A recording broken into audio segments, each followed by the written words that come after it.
We Tons of have solutions. solutions. We have solutions. If you're willing to take a risk, there are things in the world that do what they say and say what they do, and all they require is a little bit of effort, a little bit of commitment, a little bit of time, and you can shift from a survival based strategy into a thriving based strategy. And who would want anything different than that? Right. People who are severely stressed because they're stuck in survival based thought patterns. So you asked me earlier, what could people be doing? Do everything you can to create a successful pattern interrupt into your pattern. Mhm. If you're an alcoholic, figure out how to interrupt the pattern. If you're a drug addict, figure out how to interrupt the pattern. If you're a pathological liar, figure out how to interfere with the pattern. If you're a sex addict, figure out how to interrupt the pattern. If you're into domestic violence, figure out how to interrupt the pattern. Do everything you can to interrupt the pattern. And once you do, guess what? A new pattern begins. And you're actually rebirthing into your new authentic self. And that's what I hope people take away from today's conversation. Willing to take a little bit of a risk. I hope so too, because on the other side, that risk is again something beautiful in this beautiful world. And you could start to really, really, enjoy it and come into that authentic self, which is to me is the highest, healthiest self of you. You Yeah. know, in the authentic state, disease does not persist. Mm. And that's what people, miss. They want the pill, the fix. It's all inside. They're just not being authentic with themselves. And that's That's what right. medicine needs to acknowledge as well, is that, Yeah. the job in medicine isn't to provide, I would say, the solution itself, but to provide the person with the environment to have the solution, which is within them. Yeah. And as long as you have an industry that's dishonest, it's going to have people who mirror their dishonesty, right? And that's why I said earlier, honesty is the most honorable quality because you're willing to sit down, look in the mirror, look in your own eyes, and ask yourself some basic questions. How did I get here? What is this really about? Um, do I really want to get out of this thing that I'm experiencing? And be honest with yourself. Because as men like you and me and women like us move into the world and are really honest with their message about the pain that they've been in, about the discomfort that they've experienced, about the anxieties that they've had, about the fears that have crippled their ability to make to take action and make choices that are relevant to who it is they really are. When humans get an opportunity to thrive and to ask those more honest questions, the universe will provide more honest answers, right? But when you have an industry that lives in dishonesty because the manufacturers of the medication that they're creating are choosing to ignore all of the data, right? Like if I am a manufacturer of medicine, whether that's holistic or it's allopathic, and it injures and hurts one person, it is a false conclusion that I've come to. Mm. And if I'm willing to continue to push false conclusions on to the public around me for the purpose of transacting business and making profit, then I need to look at myself. And so what's happening, which is fun and exciting in one way, is people are starting to wake up to the limitations of dishonesty Mhm. at a manufacturing, at a political, at a educational, and at a financial level. And the more that people wake up, the more it forces those industries to change, to be more honest, right? Like these opioid companies that are having to deal with these $1 billion lawsuits, right? They're getting scientists and other manufacturing companies of medicines to think twice of like, ooh, maybe we should invest all this money and all this time and effort into producing something that we know has a limited result.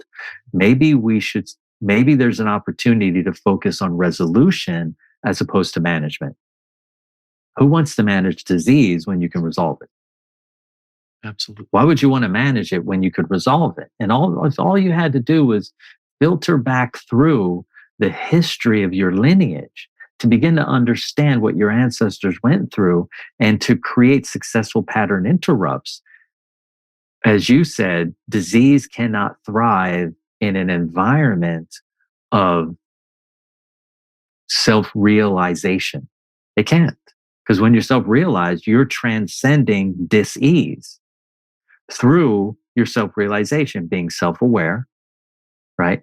Being conscious, being awake, and enlightening yourself and investigating who it is you are in relationship to the things that you're experiencing. And when you have that tool, you literally are removing yourself from stress matrix. And the more people that remove themselves from stress matrix, the less power and energy that the stress matrix has. Because then the stress matrix goes, oh, well, actually, what they want is something else. They want pleasure now. Well, let me give them pleasure. But as long as people are plugged into pain, as long as they're plugged into depression, as long as they're plugged into suppression, as long as they're plugged into oppression, denial, narcissism, borderline behavior, schizophrenia, paranoia, indecisiveness, addiction, uh, disempowerment, sadism, masochism, as long as they're plugged into brainwashing themselves into believing things that are false, we will continue, or let's say they will continue to suffer through pain. Because pain is the indicator that you have brainwashed yourself into something that's untrue and false. Because in truth and in alignment, there is no pain. In truth and alignment, there is no anxiety. In truth and alignment, there is no hate. In truth and alignment, there is no fear. So, what's the prudent thing to do? Reduce your lifetime accumulated stress load by 50% so you can get into neutrality. Mm-hmm. And use the systems that I've been developing to help you do so. And that's how you can become free for life, which is the name of your book, right? There you go. Tell us, Christopher, where can they find Free for Life and connect with you? I think the most powerful way to experience Free for Life is through the audio version of the book, which is on my website at truebodyintelligence.com. If you are more tactile and you feel the need to turn pages, great. Or I suggest both copies. Get the audio book so that when you're in your car and you're at the gym, listen to it again. I tell people, listen to it a minimum of 3 times, because every time you're going to go deeper into the messages that are ripe for you. And they're to help you get a deep understanding of how did you get to where you are and how do you get out of it. Beautifully said. This was really an enlightened conversation. I mean, I could talk to you all day, but we've been here for a while. I want to respect your time. You got a lot to do. So, hey, Christopher, thank you so much for coming on. Come back on and again. Thank you. I'd love to have more of this discussion, but me too. Wishing you all the best and hoping people do, reach out and tap into all of this that you set up and how many people you're helping. Well, thank you. And I forgot one thing. Yeah, please. The website is called truebodyintelligence.com. Yes. True body intelligence. Okay. The answers are in the name. Okay.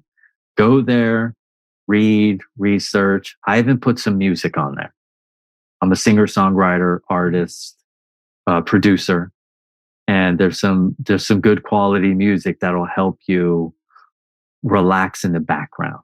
Right. Soulful vibes that will, no matter how stressed you are, I promise you, if you put on one of these songs within 5 minutes, you're going to be relaxed. Okay? That's the beauty of music. It is frequency, It is vibration, it is energy, and it could bring us into that neutral and balanced state. Yes. Beautiful. Well, it was fun for me. Thank you for opening up giving me access to share with your people something I feel is important and near and dear to my heart and what I'm passionate about, which is serving people and helping humanity wake up in the ways which I feel are important. Well, thank you so much. And if you're listening, you don't have to be a former Navy SEAL to be in a constant state of stress. That requires intention and mindfulness to establish a calmer nervous system, as Christopher has laid out to you today. So until next time, I wish you freedom for life and continue to write your own healing story.